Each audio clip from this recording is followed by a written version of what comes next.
Grace, mercy, and peace are yours in abundance from God our Father through our Lord and our Savior, Jesus Christ. Brothers and sisters, when God wants to show us something wonderful, He usually starts with a difficulty. When He wants us to see exactly how big He is, He starts with an impossibility. It was back in 1939 that a man named George Dantzig enrolled in the School of Statistics at Cal State Berkeley. One of the first class sessions that he had to go to, the professor put on the board some famously and notoriously unsolvable statistics problems. The only problem for George was that he showed up to class late that day, and so he sat down, looked up at the board, and assumed that those were his homework for the coming week. So he transcribed them, took them home, and started to work at those problems, and he worked, and he was frustrated because he knew he was going to have to hand it in late. But finally he solved them, handed them in, but was dreading what the professor was going to say because he just figured he didn't know the due date exactly. He was late, didn't hear what the professor had said, and so he figured that he was going to get docked big time for not handing them in on time. And then, sure enough, one morning, to his surprise, his professor's knocking on the door, and he's like, wow, I didn't think it was that big a deal. But that's when the professor excitedly told him, you just solved 2 unsolvable statistics problems. And from there, he went on to get his degree in statistics. He ended up working for the Department of Defense in D.C., and then eventually in 1975 won a National Medal of Science honor and award. Still today, his work and his influence is felt far and wide because some of the algorithms that he coined and developed are what's used by airlines to deploy their fleets, by shipping companies to send out their trucks, oil companies to do what they do, and even for financial firms to make some of their revenue projections. But I would suggest that the genesis of his genius and all that he accomplished really started back in that class in Berkeley. And about that, Dantzig said, if I had known that those were unsolvable problems, I'd have never even tried. Who am I to solve those? But how different his path of life would have been had he not done that. Maybe you found that before where you've been posed with a problem or a question that seems impossible to you. And maybe unlike Dantzig, you never quite had that epiphany. Maybe it was a project at work that you just didn't have the resources for, and what they were expecting you to do was not fair, or maybe it's some issue in life, it just seems too big for you. But the question for us today is not what if your boss gives you that problem, or what if your spouse asks you to do something like that, or what if someone else in your life asks that? What if Jesus brings that to you? Today we want to see that if Jesus does that, He doesn't want us to see something in ourselves. He wants us to see something greater, bigger, better about Him. Plus Jesus. Again, as we look at the words before us today, we read, and especially verse 5, Jesus looked up and He saw the large crowd that had gathered around Him and was coming toward Him. And He said to Philip, where shall we buy bread for all these people to eat? Oh, suddenly Jesus asks Philip a question like that. Now, that would make sense to the disciples as they heard Jesus ask that, because Philip, we're told, was from Bethsaida, which would have been a village, just a couple miles from this place where they had gathered and sat down and all the people are coming to Him. And I suppose it would have been natural in the disciples' minds to ask Philip, where's the nearest Panera or H-E-B? Philip, though, is a very practical guy, and so he starts to do the math, and suddenly he realizes 8 months' wages, or more than a half a year's wages, wouldn't do that. The people are going to starve before we're even able to get enough money, and much less go and get the food and bring them just a bite to eat. This can't be done, Jesus. Andrew, Simon Peter's brother, is a little more resourceful, and so he starts to just go out, maybe with the other disciples, to just find and scrounge up whatever they can, and all they have is a little boy's lunch, 5 barley loaves and 2 small fish. And you might be thinking, ooh, fish tacos, I kind of like those, but that's not exactly what this was. Barley loaves, that would have been a food that they knew about in that day, and that was a poor person's food. And the fish, this probably wasn't a nice piece of tilapia or salmon. This was probably something more like a sardine right out of a can, just to give a little taste to the dry barley bread. And so the disciples are looking at that and looking out at all those people. They're doing the math. They're saying 5 plus 2 equals not enough. No, this is impossible. Jesus does that to us sometimes, doesn't he? Put something in front of us that's too big for us, too long-term for us, too impossible for us. Maybe it's knowing that God has called you to be a godly parent, but you really want to do that, and yet you look at some of the challenges that are presented you. Maybe it's in maybe some past choices that you've made, and now you look at, well, how am I going to sort this out with my kids? Or maybe it's that your kids or maybe one of your other family members has been diagnosed with an illness, and that's kind of taking some of your attention, or it's added to an equation you never thought you were going to be dealing with. Maybe it's mental illness. Maybe it's a behavioral issue that's persistent, and it's problematic, and you know what you want to be, but you find yourself saying, Jesus, what do you expect of me? There's just not enough of me to be the strong, positive parent that you want me to be. Maybe you know that God calls on you to provide for your family, and so you work and you work hard, or you've worked and worked hard, and you thought you had things taken care of, and then suddenly you're finding more and more that there's too much month at the end of the money. And so you work harder, you try to budget more carefully, but the bills, they keep growing. And you're finding yourself saying, Jesus, what do you expect of me?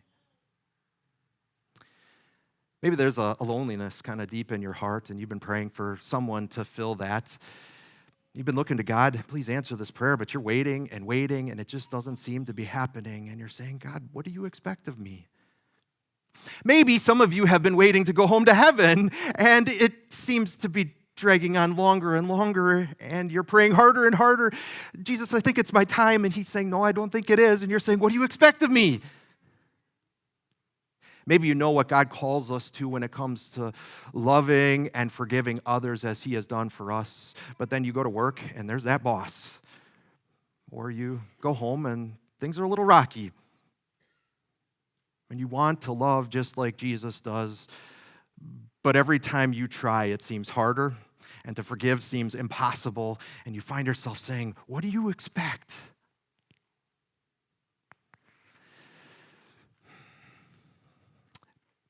Sometimes Jesus gives us those things, though, to get us to ask that question, because he wants to show us something, not about ourselves or how big our problems are, but about how big he is. Right? Jesus here didn't ask the question because he needed the answer. We heard that he already had in mind what he was going to do. He's not freaking out about this situation. And it's also not that he was naive or apathetic about the people. We know that Matthew's gospel tells us that when he saw those crowds, he saw them, but then his heart went out to them. He had compassion on them in a deep, heartfelt way. He knew exactly what he was going to do, and yet he asked the question, we're told, only to test Philip and probably those other disciples, because Jesus knows that some of the best things, the most important lessons, the most beautiful things come only when the heat goes up and the pressure is on. In a more simple way. I think of the fact that I don't like to eat cake all the time, but I do like it sometimes. But if you just take the eggs and the flour and the milk and whatever else you're going to put in that, I can't remember if it's baking soda or powder. Don't ever ask me to make the cake. But if you just mix all those ingredients up and you start taking spoonfuls of that, that's not exactly all that tasty. And you might get botulism or something too. But you add some heat, and suddenly you've got something pretty wonderful. Jesus knows that some of the best spiritual lessons come only by training and testing, not through easy things. Oh, I won the lottery, amazing. but through the hard things. No, not just the hard things, the impossible things where God brings us to the end of ourselves so that we have no other place than to look to him.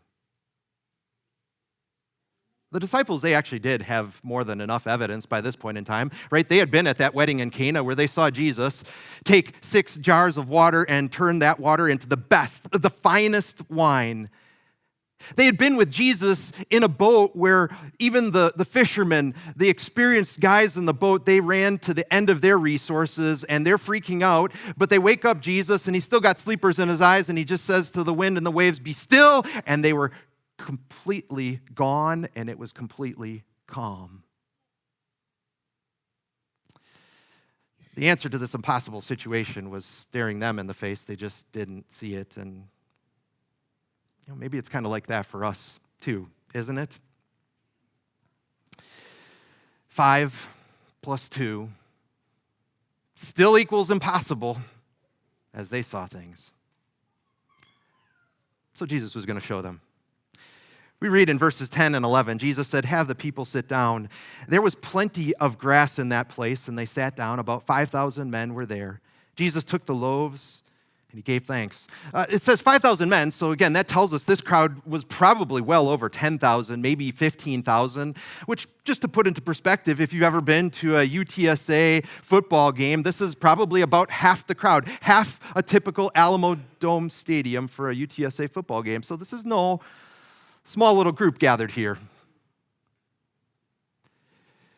We're told that they sat down on grass, and that's not a detail that you need if this is just a myth. This is a sign that this is eyewitness testimony. John was there. Peter was there. They remembered that. Jesus takes the loaves and the fish, and he starts to pray, and he probably would have prayed a very typical Jewish prayer that began like this, Baruch atah Adonai Eloheinu melech haolam. Maybe I'll just translate it this way, something like, Father, thank you for this bread. Thank you for this gift and the way that you've blessed us. And I imagine if there's ever a prayer where they prayed with one eye open, it had to be this one. Not because they were being irreverent, but still they're just looking at this and it's not computing. He's got basically 5 Twinkies and a couple sardines out of a can, and there's 5,000 men, not to mention the women and children out there, and it just doesn't make any sense. But then it says, Jesus distributed to those who were seated as much as they wanted, and he did the same with the fish. From the other Gospels, we know that it wasn't Jesus that was going out to each of the groups of people. They'd been seated in 50s and groups of hundreds. It was the disciples themselves that received the bread. Again, it wasn't just semi-trucks that appeared. They received the bread, and they took it, and they distributed it. To the point that when they all had enough to eat, he said to his disciples, "Gather the pieces that are left over. Let nothing be wasted." So they gathered them and filled 12 baskets with the pieces of the 5 barley loaves left over by those who had eaten. They didn't just get a bite. They didn't just get barely enough. They ate to the point that they had as much as they wanted. Now, for most of us, that's our everyday occurrence. In fact, maybe we're more worried about eating too much every meal. But realize for the people that Jesus is feeding, hunger was a constant companion. And it was pretty rare if they had a meal where they could eat as much as they wanted. And if they did have that much, they probably were going to save some of it just to make sure there was enough for the next meal.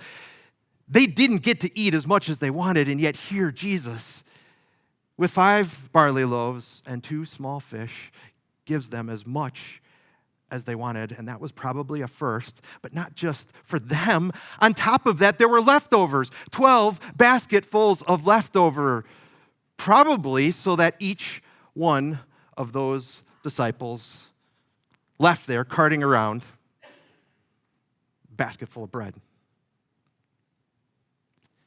To remind them that 5 plus 2 plus Jesus equals more than enough. See, that's what they had missed in their mental calculus as they're looking at this.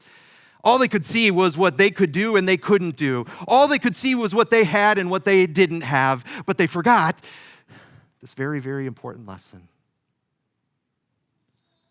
That Jesus can take so little and do so much. Yes, Jesus cares for those people and Jesus cares for those disciples, but also that he can. They had seen this before.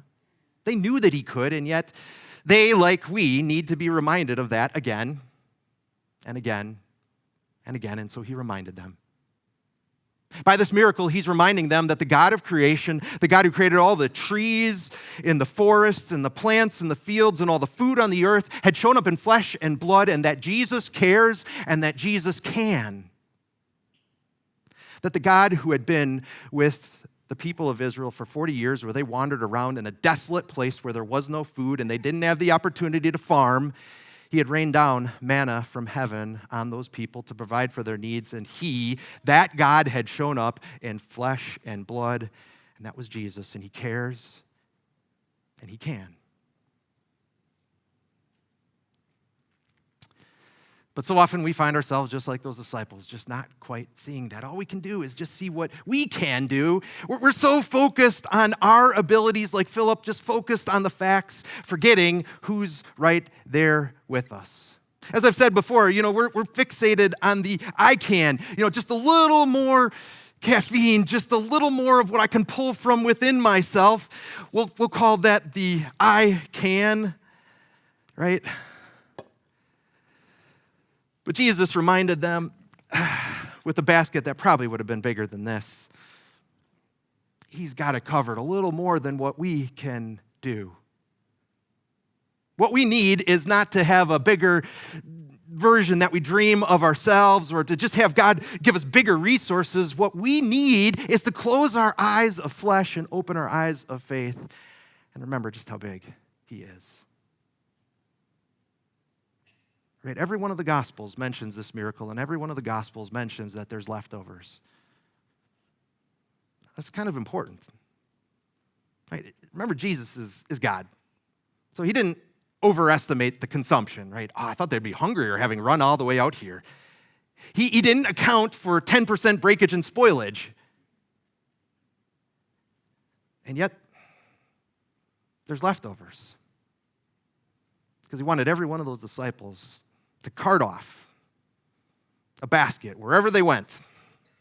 A basket full of bread that was a basket full of proof for them when they would start to freak out, to quell their hearts and calm their fears. When it just didn't seem like there was enough, when they were finding themselves saying, I'm not enough, we're not enough. They needed to be reminded that 5 plus 2 plus Jesus is always more than enough. So what are the leftovers that God is going to give us?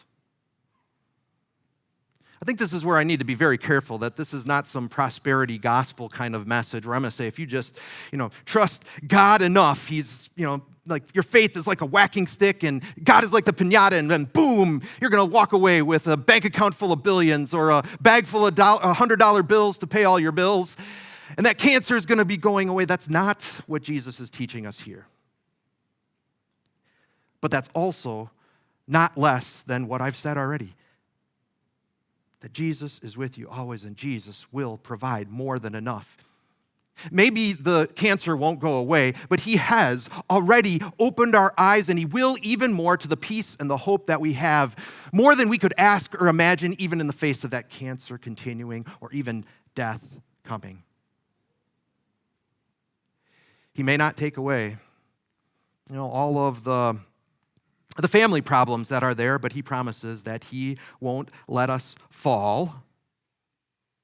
He will be there with us even through the hardest days, but he also is able to work in us more than we could ask or imagine. He might give us the grades that we've always wanted and been praying for, and no matter how hard we work, we just don't seem to get them, but he also might be opening up a different career path for us than we ever thought about. One that he knows might actually be better for us. He might not have all those bills suddenly be paid, but he might be keeping our eyes fixed on him to trust that he'll give us our daily bread. To be a little more aware of the fact that this this world is more than the abundance of what we have, and that he's already given us the spiritual billions that are ours now and forever, but he also just might be training us to have that oh so hard to find thing that even billionaires often don't have, and that's contentment. He will prove to us that we have more than enough. And we know that because not only do we have proof in those disciples' basket full of proof, but we have more proof than that because we have the cross. At the end, there's that little detail about the people wanting to make Jesus king by force, and yet Jesus withdrew. He was going to have none of that. The reason for that was because he didn't come to be a king sitting on a throne on this earth, just handing out physical bread. No, he came into this earth, and he knew that he had an appointment on that cross, which was probably about a year away. Remember that little detail at the beginning about the Passover being near? This was not the Passover on which he'd be crucified, but about a year later, that spring would be when he's going to take all of our doubts. And all those times when we get so anxious and we worry, we're quick to worry, we're slow to pray, he's going to gather all those up. He's going to take all those times when we look at how we're so little and we forget how big he is and we freak out, and a lot of times we even lash out. He's going to take those sins and all of those other sins that we have, and he's going to take them to the cross and he's going to die for those sins. But by his perfect life and his innocent death, what does he bring? More than enough for us to stand before God and know that we are just what he declares us to be, perfect and righteous, forgiven and holy in his sight. Our sin plus Jesus' work equals more than enough righteousness and forgiveness. But not just that, he also promises us that he's brought us into the family of our Father in heaven, and that underneath are his everlasting arms, so that we can know, yes, God can, but undoubtedly, he also cares, so that we can cast all our anxiety on him because he cares so deeply that he put his son on the cross for us. So that these words about the Old Testament people of Israel given through Jeremiah are words that he speaks about us. You and me, I have loved you with an everlasting love, and I still will. 5 plus 2 plus Jesus equals more than enough. And even when it comes to our sin, we just bring our sin and he brings his holiness, and that is more than enough for us. So as you go home today, as you make your way back into your daily life and you're kind of thinking through this, I want you to imagine what it was like for those disciples whenever it was that they finally made their way home. You know, we know that Peter was married. He had a mother-in-law. What did he say when he got home? Like, guess what I saw? Or this is the only gospel that actually mentions, which you probably always knew in your Sunday school lessons, that there was a little boy who produced the lunch. Imagine him going home to mom and dad going, guess what my lunch did? Fed 5,000 people. Why did Jesus include them? Right? He could have just made those semi-trucks appear. See, Jesus didn't do that because those disciples were so great or the boys' lunch was so amazing. Again, it's to remind us of what Christ can do when we bring our little to him. That he calls us to be a part of something that we have no business being a part of. That he calls on us and drafts us into having an effect that we don't have the ability or the power to create. To be a part of his kingdom, not to carry around basketfuls of bread, but to be a part of his kingdom and furthering that kingdom by sharing the bread of life. He doesn't need us to do that. As Luther reminds us, his kingdom's going to come without our praying. His kingdom could come without our doing, and yet he chooses to include us in sharing that bread of life, the message of Jesus, with a world that is spiritually starving. So bring him your little. He wants to include you in that. Oh, and I know it might not feel like it's much. Bring him your spiritual gifts. Bring him your time. Bring him your talents. Bring him your treasures. Bring him those one-on-one conversations you're having with people in your life, with coworkers, and it feels like they just go so wrong. Bring him your prayers.